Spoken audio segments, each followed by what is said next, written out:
So when we're talking about marriage, you have to make a huge distinction, I think, between the legal institution of marriage, which is governed by the legislature, which is politics, okay? Which is, it changes the way the wind blows. It changes with the administration's changes. Like, that is a different thing. There's a set of rules right now governing your relationship with your wife.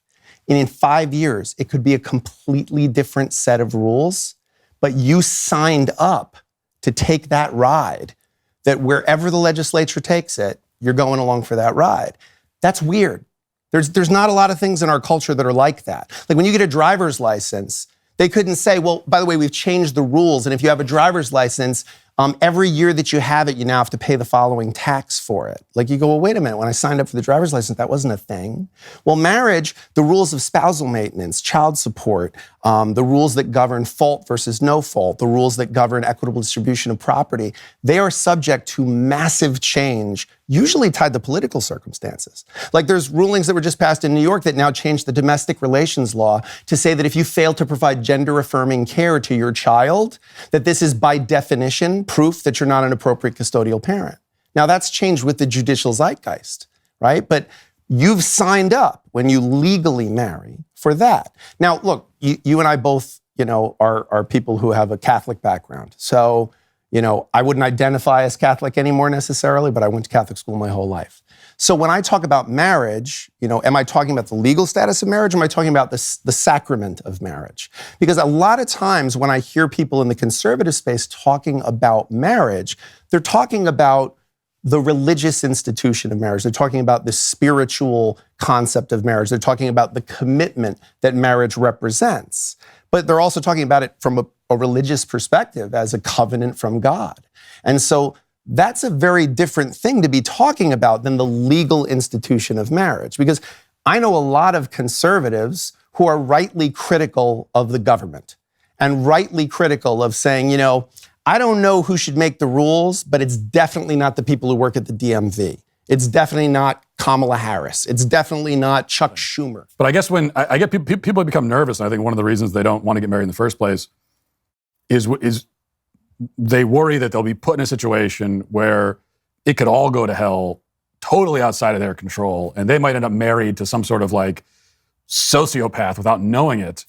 And then you can have someone just rip everything away from you no matter if you do everything perfectly. Yeah. And everything they could rip from you in a divorce, it's really everything. Like it's the most fundamental things. Like when you get to see your children, it's your finances in a real tangible way. Like people get broken financially in a divorce. Not just even the process of divorce is incredibly expensive, but just cutting everything in half and creating support obligations based on earning capacity. Like, there's so many ways this can go wrong. So marrying someone is such an unbelievable act of faith and trust in the present you, but also the future you. But a prenup does not, look, I think the reality is there is a rule set governing your marriage.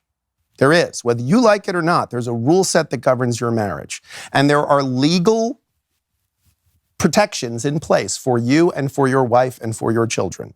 You didn't write them. You don't even necessarily know what they are. You don't really care because you're happily married. And you're like, it doesn't matter. I don't care what those rules are. I'm never going to play that game. So I don't care what those rules are.